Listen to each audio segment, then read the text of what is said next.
Amen. Hallelujah. Praise the Lord. Magandang gabi po sa ating lahat. Before po tayo maupo, tayo po muna ay panandaliang tumayo at manalangin. Hallelujah. Rabahanda, rabasik, haramahande.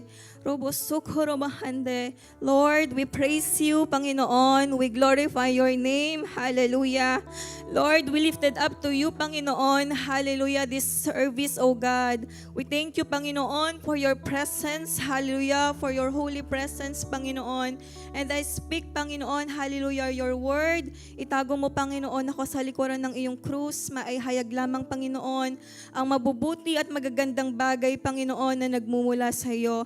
Open our spiritual ears, spiritual understanding, O Lord, to be able to understand your word clearly.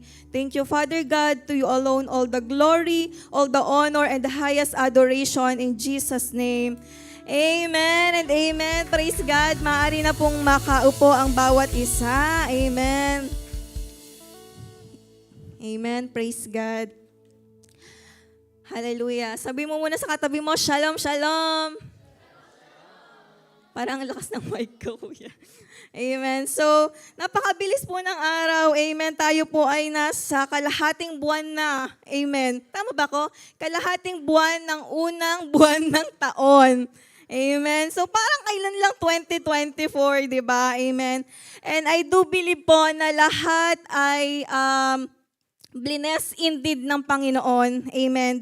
And we are expectant, amen po ba, this year 2025, amen, because our team is Glorious 2025, amen. Sabihin mo ulit sa katabi mo, the best is yet to come. Amen. Praise God. So as we have a new topic for the month of January, the glory of God revealed. Amen. Naniniwala ako na lahat tayo, amen, ay naka-experience na ng manifestation ng gloria ng Panginoon. Amen. Tama po ba? Lahat po ba tayo naka-experience na ng glory ng Lord? Amen. Maaring po ito ay healing. Amen. Sa sakit na matagal mo nang pinagpipray and the Lord grant you healing. Amen. It might be restoration. Amen. Restoration of relationship. Amen. It might be forgiveness. Hallelujah. Or mighty acts of the Lord that in our lives that no one can fathom. Amen. Sabi nga po in 1 Corinthians 2 verse 9, but is it is written, what no eye has seen, no ear heard, nor the human heart conceived, what God has prepared for those who love Him. These things God has revealed to us through the Spirit, for the Spirit searches everything, even the depths of God. Amen. So, ang Panginoon lamang po ang bukod tanging nakakabatid, amen, ng lahat ng nilalaman ng ating puso. Amen. Kaya, all the glory, all the honor, and highest adoration belongs to our Lord Jesus Christ. Amen. Amen. Kaya ngayong gabi po, amen, we are excited, amen, to hear more revelation, amen, sa salita ng Panginoon. Kaya ang ating pag-uusapan po is the glory of God revealed in His Word. Amen. So bigyan po natin ng acronym yung salitang Word. Amen. So isa-isahin po natin. Amen. Magmula po sa W. Amen. Sa letra ng W. Amen. Sabi po dito, walking on righteous direction. Amen. In Psalm 37 verse 23 to 24, the Lord makes firm the steps of the one who delights in Him. Though he may stumble, he will not fall. For the Lord upholds him with His hand. Amen. So, ibig sabihin ngayong bagong taon ay agree na nakapag-list tayo ng 17 items ng prayer and declaration. Amen. So, amen sa lahat ng mga nakapaglista ng kanilang mga panalangin. Amen. Praise God. Sabi nga po, di ba, faith without action is death. Amen. So lahat ng sinulat natin, amen, ay pinanampalatayaan natin that it will be answered prayer. Amen. At ako po ay nagpapasalamat sa Panginoon kasi last December nga po ay andito yung mama ko tsaka yung kapatid ko. At sabay-sabay po kaming nagsulat ng mga panalangin. And ako po ay nagagalak kasi sa pagsulat pa lamang po, amen, ay kita mo na may pananampalataya, amen. Kasi nga po, di ba, faith without action is death. So, kailangan mong aksyonan, amen, yung pananampalataya mo para magkaroon ng kasagutan, amen. At gusto ko rin pong ipagpasalamat yung favorable and fruitful vacation nila mama dito. A short pero very meaningful po kasi this is Anika first Christmas sa Dubai. Kasama sila mama, amen. At ayun nga po, pahirapan nung pauwi na kasi andyan na yung iyakan hanggang ngayon, nagmo-move on pa. But praise and glory to God kasi nakasama po namin sila mama sa services, amen. Saktong-sakto talaga, December 25, midweek service. January 1, midweek service. So walang kawala, amen. Praise God. All the glory and honor belongs to our Lord Jesus Christ. Amen. Kaya, this 2025, amen, is an opportunity. Amen. It's an opportunity to commit to our goals, amen, sa ating mga plano, amen, sa ating mga pangarap, amen. Kapag may plano ka or may goals ka na hindi mo na achieve pa last 2024, amen, sabi ng Panginoon, this 2025, you have the opportunity to continue. Amen. Walang susuko. Amen. Tuloy-tuloy lang. Amen. Kung yung mission and vision natin, amen, ipagpatuloy lang natin. Amen. Sabi ng Lord, balik sa vision. Amen. Balik sa mission. Amen. This year, amen, is a glorious 2025. Amen. Kaya, when we say walking on righteousness direction, amen, we need to seek God's guidance, amen, sa ating planning. Amen. Before setting your goals, amen, before gumawa ka ng mga hakbang. Alam ko kasi, di ba, pag New Year, di ba, parang ang dami nating gustong i-goal, amen. Ang dami nating gustong mangyari. Hindi lang personally, spiritually, amen. Even finances, amen. Emotionally, lahat, amen. It covers, amen. Pero sabi ng Lord, pray for wisdom and clarity, amen. Ask God to reveal His purpose for you and to help you prioritize what aligns with His will. Amen. Di ba nga po, napaka-busy natin, di ba? Sino hindi busy? Amen. So, sabi, but a consistent time with the Lord, amen, doesn't happen by accident. Hindi naman po talagang sobrang busy ka tapos nagkaroon ka ng time. Kailangan magkakaroon tayo ng commitment. Amen. Re-evaluate our schedule. Amen. And set a regular time and place to meet with God daily. Amen. So ito po yung gusto natin, gusto ng Panginoon. When we seek guidance, kailangan meron din tayong oras sa Lord. Amen. Saan po ba mas convenient na mag-devotion? Saan po ba mas convenient na magkaroon ng me time sa Lord? Sa gabi ba? Sa umaga ba? Kung ang schedule ang problema, re-schedule. Amen. Ibig sabihin, kung walang time sa opisina, why not agahan mong gumising, kapatid, para magkaroon ka ng mahabang oras. Amen. Kasi God given us 24/7. Amen. Hindi maaaring wala ang Lord sa buong araw natin. Amen. Kasi kung simula pa lang ng taon at hindi natin sisimulan ng right, amen, ano ba sa tingin natin ang magiging dulo? Amen. Start the year right so you will end up right. Amen. Right. Right. Praise God. So in Proverbs 3:5-6 says, trust in the Lord with all your heart and lean not on your own understanding. Amen. So magtiwala tayo sa Panginoon, hindi lamang sa iniisip natin. Amen. Hindi lamang sa naririnig natin. Kung hindi, magtiwala tayo sa Panginoon. And in all your ways, submit to Him, and He will make your path straight. Amen. So prioritize consistent time with God. Amen. Re-evaluate our schedule. Surrender our plans to Him. Amen. And hold on to His promises. Amen. Ito po yung napakahalaga. Amen. Sabi nga, heaven and earth will pass away. But yung salita ng Panginoon, amen, kapatid, panghawakan mo yan. Amen. Hindi ka hindi mapapako. Amen. Yung salita ng Panginoon. Amen. Glory to God. Amen. And set goals rooted in righteousness. Amen. Ensure that our plans for the year reflect such as integrity, kindness, and service to others. Ibig sabihin, hindi lamang dapat para sa sarili lang din natin yung pinaplano natin. Amen. We must set goals rooted in righteousness. Amen. Yung ginagawa ba natin, naka-align ba sa plano ng Panginoon? Amen. Sabi ko nga po, hindi masama na mangarap, amen. Hindi masama na mag-set ng goals or plans, amen. But always ask yourselves, amen. It can bring glory to God, amen. Nakakapagbigay ba to ng glory sa Panginoon, amen. Kasi kung yung bagay na pinaplano mo ay makakadistract sa'yo, amen.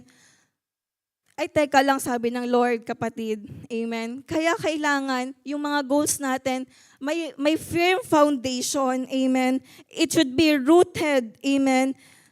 It should be rooted or have a firm foundation with His righteousness. Amen. Joshua 1:8, meditate His book day and night. Amen. So you may be careful to do written and so that you may become prosperous and successful. Amen. Kasi kapag may salita ka ng Panginoon, rooted ka na eh. You have a firm foundation, amen, ng salita ng Panginoon. Amen. Sabi nga, before you make a decision, ask God first. Amen. Before you speak, amen, ask God first. Amen. Before you overthink, ask God first. Amen. Sabi mo sa katabi mo, kinausap mo na ba si Lord? Amen. Kasi baka plano tayo ng plano, ay yung plano natin hindi according sa will ng Panginoon, na hindi makakapagbigay ng glory. Amen. So dapat doon tayo lagi sa makakapagbigay ng glory sa ating Panginoong Jesus. Amen. Matthew 6:33 says, "But seek first His kingdom and His righteousness, and all these things will be given to you as well." Amen. So unahin mo ang Panginoon. Amen. And everything will be added unto you. Amen. So gusto ba natin yon? Amen. Siyempre, kaya tayo nandito kasi inuna natin ang Panginoon. Amen. Praise God. At lastly is yung persevere through challenges. Amen. So sino dito yung mga matsatsaga? Ay, kakaunti. Amen. Amen. So, persevere through challenges. Di ba po kapag may goals ka, katulad nito, nandito pa lang tayo sa kalagitnaan na ng buwan. Amen. Pero parang pakiramdam mo, may mga challenges na. Amen. Sabi ng Lord, persevere through challenges. Amen. Isaiah 40 verse 31, "But those who hope in the Lord will renew their strength." Amen. They will soar on wings like eagles. They will run and not grow weary. They will walk and not be faint. Amen. Praise God. So, sa lahat po ng nakaranas, amen, ng challenges, ng umpisa pa lang ng taon, persevere. Amen. Pinapaalalahanan agad tayo ng Panginoon. Amen.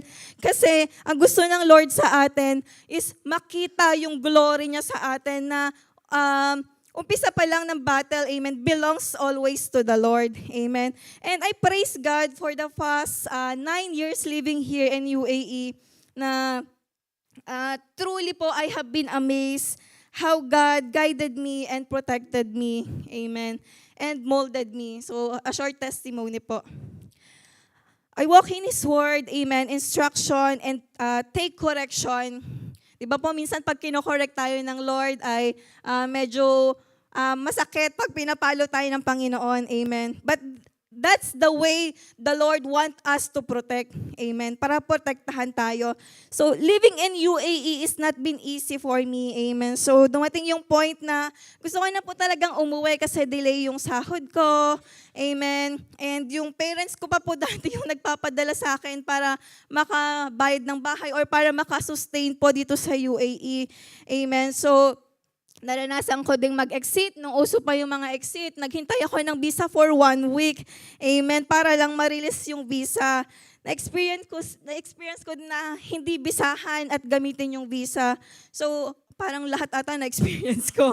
Amen. So,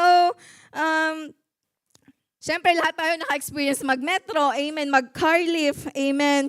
naranasan ko ding tumira sa bed space. Amen. At sa unang trabaho ko sa UAE, napagalitan pa ako. Amen. Kasi nung nakatira pa ako sa bed space, hindi po ako nakatulog. Kasi kinagat-kagat ako ng, suro. Amen. So, grabe pa talaga yung challenges during first year ko sa UAE. Amen. And nakaranas din po ako ng mag-partition. Amen. And dun sa partition, muntikan pa po akong ma-video habang naliligo. But praise God sa pag-iingat ng Panginoon. Tumunog yung cellphone, nag-alarm. Amen. Praise God. And ayun po, nagpapasalamat ako sa Lord that iningatan niya po ako. Amen. At truly, I am a living testimony of how God's glory is manifested in my life. Amen.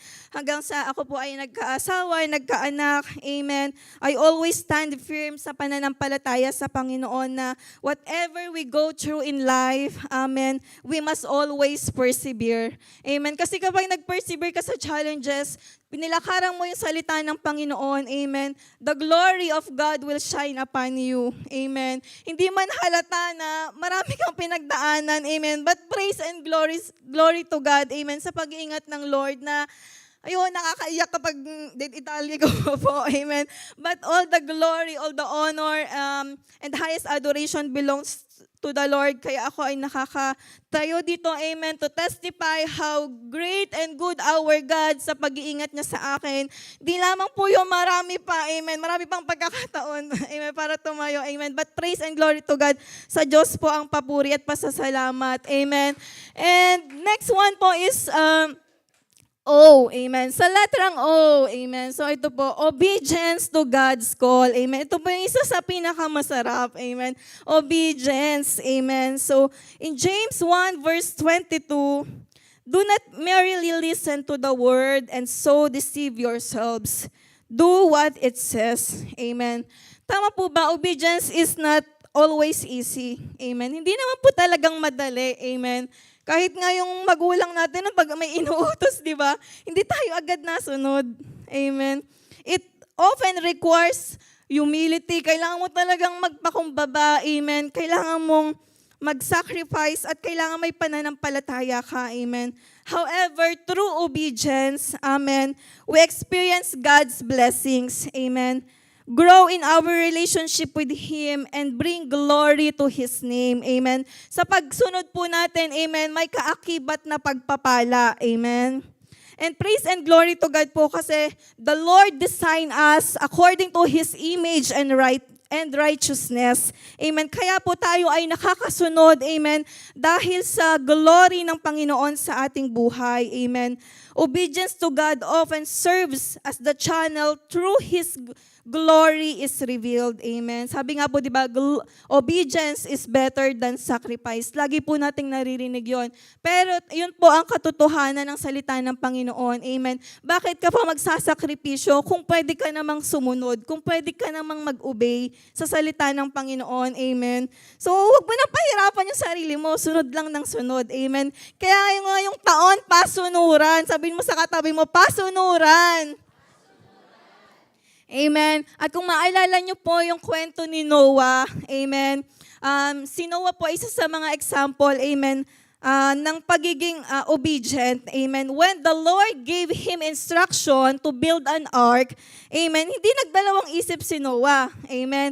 So Noah built an ark, amen, and this ark revealed God's glory, amen, dahil nagkaroon ng salvation ang marami. Amen. Kasi kung hindi nakinig si Noah, di lahat po yun na lunod na. Amen. Kasi wala silang pupuntahan na ark na pag-i-stayan. Amen. But through Noah's obedience, amen, the glory of the Lord revealed. Amen. Through the salvation of many. Amen. Kaya, ano pang pinapagawa sa atin ng Panginoon? Yung Great Commission ng Lord in Matthew 28:19-20. Therefore, go and make disciples, baptizing them in the name of the Father and the Son and of the Holy Spirit, and teaching them to obey I have commanded you, and surely I am with you always to the very end of the age. Amen. Isa po ito sa mga Great Commission na pinagkatiwala sa atin ng Panginoon. Amen. To preach His gospel. Amen. Sabi, go and make disciples of all nations. Amen. So, hindi lang Pilipino pala, no? Every nations. Amen. Praise God. So, obedience to God call. Kaya kapag tinawag ka talaga ng Panginoon, no turning back. Amen. Parang ang narinig ko kanina, parang ang pinakamahirap daw po is hindi yung mag-backslide. Amen. Kung hindi, yung tumalikod ka na talaga sa pinagagawa ng Panginoon. Amen. Tama po ba? Yung hindi ka na sumunod o hindi ka na nakikinig, amen, sa voice of God. Amen. And paano natin ma-obey, amen, or paano tayo magre-respond sa God's call, amen, in obedience. So ayun, tulad ng sabi ko, listen attentively. Amen. Sino po dito nakakarinig ng voice of God? Amen. Dapat po nakakarinig tayo kasi we always meditate the word. Amen. Day and night. Amen. So when you listen attentively, sa prayer mo, amen, sa daily devotion mo, you will hear His voice, amen. Maari pa nga pong kapag ikaw ay nagluluto o kaya ay naghuhugas, ganyan, amen. Kasi po ako, tuwing ako ay nagme-meditate ng salita ng Panginoon, may napasok talaga kahit nagluluto ako, kahit naghuhugas ako. Tapos kukunin ko po yung cellphone ko kasi ayokong ma-snatch ng kaaway. Amen. Kasi very detailed po ang Panginoon once na nagbigay siya ng instruction sa atin. Amen. Hindi mo masasabi kahit nga po natutulog Amen. Opo, kasi pag nag-aaral po ako minsan, nananaginip po ako ng gustong, yung instruction ng Panginoon na gusto niyang parating, amen, yung message ng Lord. At napakahalaga po nun in responding God's call. Amen. Ano pa po? Act without delay. Amen. So when God's calls, step forward in faith. Amen. Even if the path isn't fully clear. Amen. So wag mo nang i-delay, kapatid. Amen. Tuloy-tuloy na. Amen. And overcome fear with faith. Amen. Sabi po sa Hebrew 11 verse 1, faith is the substance of things hoped for, the evidence of things not seen. Amen. Kung sa tingin mo, kapatid, amen, napapangunahan ka ng takot or you are anxious, you are depressed, amen, in responding God's call, amen, overcome fear with faith. Amen. And last is stay committed. Amen. So, persevere in obedience, knowing that God's timing and plans are perfect. Amen. So, manatili tayong committed sa Panginoon, manatili tayong naglilingkod ng tapat because the Lord knows our heart. Amen. And gusto ko lang pong ibahagi sa inyo yung aking verse of the year. Amen. This 2025, praise God. Sino na po sa atin dito may mga verse of the year? Amen. Praise God.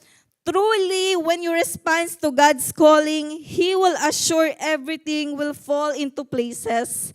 Amen. And the Lord give me assurance po, and He gave me peace that passeth all understanding. Amen. Sabi nga po, di ba, many are the plans in a person's heart. Amen. But it is the Lord's purpose that prevails. Amen. Kasi nung nakuha ko po yung verse of the year ko, naiyak po talaga ako. Naluha po talaga ako kasi truly the Lord comfort us through His Word. Amen. Kasi the glory of God revealed in His Word. Amen. Kaya sa salita lang ng Panginoon may comfort. Amen. Sa salita lang ng Lord may kasagutan. Amen. And yung nakuha ko po is John 14 verse 27. Amen. Ready na kayo? Amen. And the Lord gave me peace. I live with you. My peace I give you. I do not give to you as the world gives. Do not let your hearts be troubled and do not be afraid. Amen. So binigyan po ako ng Lord ng peace. Amen. Hindi ko alam pero nababasa ata ni Lord yung isip ko. Amen. Yes, amen. And praise God kasi sa lahat ng iniisip ko or sa lahat ng mga dinidesire ng puso ko, God gave me peace. Amen. And that's already an answered prayer to me na kaya every time ako ay nagwo-worry, teka lang, kalma. Amen. The Lord give me peace. Amen. Nasarap po pala noon, may kapayapaan. Amen. Glory to God. Amen. Kayo po ba? Amen. Anong verse of the year nyo? So, panghawakan po natin yon. Amen. At it will manifest. Amen. And the glory of God revealed in His Word. Amen. Praise God. And R. Amen. Ano po yung R? Relationship with Jesus. Amen. Sabihin mo nga sa katabi mo, kamusta yung relasyon mo? Kay Jesus. Amen. Kamusta yung relasyon mo kay Jesus? Amen. In John 14 verse 6 says, Jesus answered, I am the way and the truth and the life. No one comes to the Father except through me. Amen. So, sino na dito yung naka-encounter personally kay Lord? Amen. Praise God. So, lahat tayo or maliban may hindi pa, pero napakasarap po na ma-encounter ang Panginoon one-on-one. Amen. Kasi dito ka po magkakaroon ng intimate relationship sa Panginoon. Kasi when you walk in righteousness with Jesus and you obey His calling, you should have also relationship with Jesus.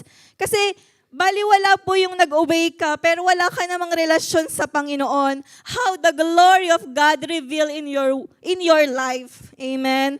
So kailangan po magkaroon tayo ng personal na relasyon sa Panginoon. At the more nating pinag-aaralan si Jesus, amen, the more natin siyang makikilala. Amen. At napakasarap po na bulay-bulayan ang kanyang mga salita kasi truly, amen, He comforts us, amen. Sabi nga, diba, sa ating binasa kanina, comfort my people, amen. So, the Lord comfort us in every situation, amen. At katulad po ni Saul, amen, nang na-encounter niya ang salita ng Panginoon in the road of Damascus, amen, sabi dito, God's glory was revealed to Saul, amen, through a blinding light and Jesus' voice leading to his transformation, amen. Buriin niyo po from Christian persecutors to an apostle, amen. So God's glory transformed lives, calling us to serve Him with purpose, amen. Katulad po ni Saul, amen. Maaring ang buhay natin ay ganoon din before. Pero nung nagkaroon tayo ng intimate relationship kay Jesus, amen, kaisa na tayo, amen, sa pinapagawa sa atin ng Panginoon, which is yung Great Commission na pinagkatiwala niya sa atin. Amen. And kapag meron kang tunay na relasyon kay Jesus, amen, totally your life will not be the same. Amen. Hindi ka na katulad nung dati. Amen. Kasi ngayon, yung pagkatao na natin is yung gusto mo lagi, yung gagawin mo is nakakalugod sa Panginoon. Tama po ba? Amen. Kapag nagdidesisyon tayo, lagi nating iniisip, makakalugod ba to sa Panginoon? Amen. So, personal transformation as a reflection of God's glory through our relationship with Jesus. Amen. So, to cultivate more our relationship to Jesus, we should accept Him, amen, as Savior and Lord, amen. We should also spend time with Him daily, amen. Katulad po nung binibigay sa atin na Rhapsody of Realities, amen. That is one tool, amen, para magkaroon tayo ng daily devotion, amen. And we thank God for the life of Pastor Chris Oyakhilome, amen, sa pag-share, amen, ng gospel, amen, sa buong mundo. Amen. Ano pa? To cultivate relationship with Jesus, we need to live in faith and obedience. Amen. Kailangan may pananampalataya at may pagsunod. Amen. And stay connected to His body. Amen. So let us renew our intimate relationship with Jesus. Amen. Kung may mga bagay ka na hindi nagawa for His glory last year, amen, magsimula ka ulit, magpatuloy ka ulit. Amen. Go back to your first love. Sabi nga ni Pastor Alani, not go back to your ex. Amen. Go back to your first love. Sino ba yung first love mo? si Jesus. Amen. Stay connected with Jesus. Amen. And cultivate our relationship to the Lord. Amen. Di ba? From darkness to light. Amen. Kung dati nauubusan ka, ngayon, hindi ka na mauubusan in Jesus' name. Amen. You will not borrow, but you will lend to many. You will not borrow, but you will lend to many nations. Amen. Kung dati wala kang pag-asa, ngayon, punong-puno ka na ng pag-asa. Amen. Because of the Word of God. Amen. Kung dati wala kang kapayapaan, ngayon, punong-puno ka na ng kapayapaan dahil nasa sayo ang Panginoon. Amen. Kung dati wala kang pag-ibig, ngayon, punong-puno ka na ng pag-ibig. Amen. Because of our relationship with Jesus. Amen. Di ba po napakasarap na ang glory ng Panginoon ay matatagpuan lamang sa Kanyang salita. Amen. And once we walk in His righteous direction, obedience will follow, relationship with Jesus will follow. And last one is letter D. Amen. Declaring His praises. Amen. So, in 1 Peter 2 verse 9 says, "But you are a chosen people, a royal priesthood, a holy nation, God's special possession, that you may declare the praises of Him who called you out of darkness into His marvelous light." Amen. So, ngayon po na tayo ay born again na, amen, tayo po ay nakakilala na sa Panginoon, amen, inalis na tayo ng Lord sa madilim na lugar, amen. Ibig sabihin sa mga earthly things, amen. We are now living in spiritual realm and heavenly realm. Amen. So, declaring His praises, ibig sabihin, we will worship Him in spirit and in truth. Amen. We will give Him glory. Amen. The highest adoration. Amen. Because God deserve our praises. Amen. Hindi lang din po yung kapag sinabi ng worship leader na itaas natin yung ating mga kamay, ay doon pa lang natin itataas. Amen. Because declaring His praises gives us the opportunity, amen, para magpuri, para magpasalamat sa Panginoon. Amen po ba? Amen. Because it is an expression of worship and gratitude, recognizing His sovereignty, amen, faithfulness and love in our lives. Amen. So when we declare His praises, we reflect our acknowledgement of who God is and what He has done for us. Amen. Di ba po napakadaming dapat ipagpasalamat, amen, sa loob ng buong isang taon. Amen. Sabi nga po, isa din sa natutunan ko na hindi pa man natatapos ang isang taon, ipagpasalamat mo na sa Panginoon. Amen. Ipagpasalamat mo na ang magandang kalusugan ng pamilya mo. Ipagpasalamat mo na ang salvation na na-receive ng family mo. Ipagpasalamat mo na ang increase mo. Amen. Ipagpasalamat mo na ang bonus mo. Amen. At lahat ng hinihiling mo. Amen. Lahat ng plano mo. Amen. Sa lahat ng mga naghahanap ng trabaho. Amen. You will receive job. Amen. Hindi lang job. Amen. A good salary. Amen. Good employer. Amen. I release the blessing. Accept it in Jesus' name. Amen.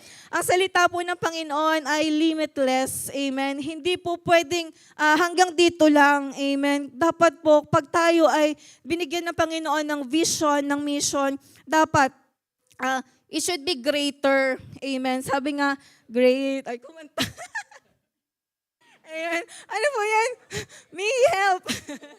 Greater than, parang greater than the former, the blessing is here. Amen. So it should be greater. Amen. Sorry po, dancer lang. Amen. So we should always declare, we should always bring praises to our Lord. Amen. Ipagpasalamat mo na kapatid, hindi mo pa man nakikita. Amen. So when we declare His praises, amen, we reflect our acknowledgement, amen. And it is not just about singing or speaking words. It is a lifestyle. Dapat daw sinasapamuhay na po natin, amen, that glorifies God in every aspect of our being. Amen. Maaring sa ministry din natin, amen, pwede po yung declaring His praises, amen, in our ministry. At sino na po dito yung wala pang ministry? Baka nagre-recruit. Sino pa pong walang ministry? Amen. So, the Lord will use you more this 2025. Amen. If you are willing and obedient. Amen. Sabi nga ng Lord, all are sin. Amen. Walang nalilingid sa Lord sa lahat ng pagpapagal at paglilingkod natin. It gives glory to our God. Basta tunay, amen, basta tapat kang naglilingkod, it will give a sweet aroma. Amen. To our Lord Jesus Christ. Amen. Praise God. Amen. And ano pa po, yung victory, amen, through power, victory and power through our hands, amen. Alam ko po nabasa niyo yun sa ating past devotion, amen. Yung pagtaas daw po ng kamay, amen, lifting our hands to the Lord, it is a strategy of the Spirit for our continual victory, amen, and a life of ever-increasing glory, amen. So, practice this and you'll see greater success and profound victories in your life. Amen. Hindi lamang sa buhay mo, amen, kundi sa lahat ng aspect ng buhay mo. Amen. Sino po dito yung laging nagtataas ng kamay nung nag-exam? Ay, kapag nag-recitation, walang nagtataas. Sabi, practice. Amen. Practice this and you see greater success and profound victories in your life. Amen. In your finances, in your health, in your job, in your ministry, and everything that concerns you. Amen. Because lifting up our hands is a sign that we trust God and acknowledge that apart from Him, we cannot do anything. And it gives glory to God. Amen. Hindi lamang po yung physical na pagtataas ng kamay, kung hindi spiritual. Amen. When we surrender everything to our Lord, amen, when we declare praises to our Lord, amen, it's a sign na sinusurrender natin ang lahat sa Panginoon. Amen. And when we declare His praises, it brings glory to God. Amen. Una po dito is na-acknowledge natin yung greatness niya. Amen. This is act of worship glorifies God by affirming who He is. Amen. So, when we give praises sa Panginoon, when we give thanksgiving sa Panginoon, amen, it honors God. Amen. When we say hallelujah, say hallelujah. Amen. Hallelujah is the highest form act of worship. Amen. And revealing His presence. Amen. So testifying to His presence in our lives. This invites others to encounter His majesty. Amen. Kapag naman po sinishare natin yung presence or yung glory ng Panginoon, we testify our testimony to other. Amen. It reveals His presence. Amen. Natitestify kung gaano kabuti ang ating Panginoon. Amen. It also reflects His character. Amen. So by declaring His praises, we reflect these attributes, showing His glory to the world through our words and action. Amen. Ano ba yung character ni Lord? Ano ba yung pagkakakilala mo sa Lord? Amen. Sabi sa Isaiah 9 verse 6, For to us a child is born, to us a son is given, and the government will be on His shoulders, and He will be called Wonderful Counselor, Mighty God, Everlasting Father, and Prince of Peace. Amen. So, when we declare praises to God, amen, it brings glory to God. Amen. And it reflects His character. Ano ba yung character ng Panginoon? Amen. Wonderful Counselor. Amen. He is a mighty God. Amen. He is everlasting Father. And He is a Prince of Peace. Amen. And lastly is bringing light to the world. Amen. So, when we declare His praises, it will bring light to the world. Amen. When we declare His praises, we shine His light in a dark world, demonstrating His glory to those who have yet experienced. Amen. Ito po yung mga hindi pa nakakakilala, amen, sa Panginoon. Kaya po tayo may ministry of evangelism, amen, through their lives or through ours, amen, we bring light to the world, amen. Para po, ma-experience din po nila yung sinasabi nating glory, amen. Ma-experience din nila how God moves in our lives, amen. Because the glory of our Lord Jesus Christ is revealed unto us. At dito na po ako magtatapos, amen, na once we are walking in the righteousness direction of our Lord Jesus Christ, amen, ang pagsama po ng banal na Espiritu ay laging nasa sa atin, amen. We should only obey, amen, His calling, amen, and we should have a right relationship with Jesus, amen. Kasi ako po nung na-encounter ko ang Lord, amen, ako po ay nasa high school, amen, and alam niyo po yung pagkaka-encounter na talagang giliw na giliw ka talagang mag-church. Kasi po sa Pilipinas, di ba po, ang service doon ay gabi. So ang service po namin ay parang alas 3 po or alas 5 ng hapon. So umaabot po kami ng 10 ng gabi. Di ba po sa Pilipinas, alas 6 or alas 8 pa lang ay madilim na. So, nung mga panahon po na yun ay hindi pa po nabubuksan ang ano yun, yung spiritual mind ng aking mga magulang. So, even yung mga tita-tito ko po ay talagang nagagalit po sila kasi bakit daw po ay gabing-gabi na po ako umuuwi, ganyan.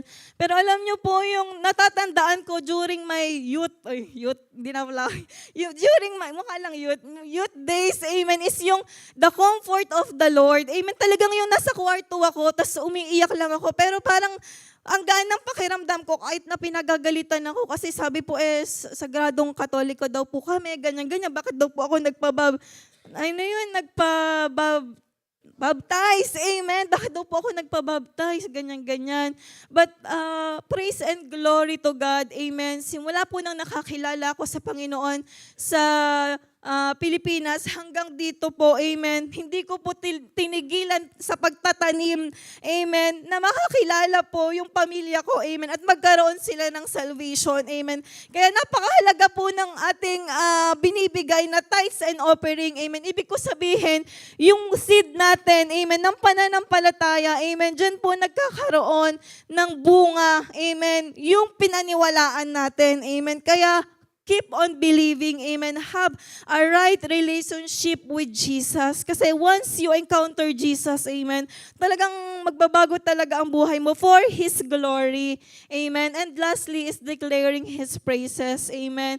Katulad nga po ng sabi ko, we are in the dance ministry and I praise and glory to God kasi yung fruit namin, amen, nagda-dance na din, amen, praise God.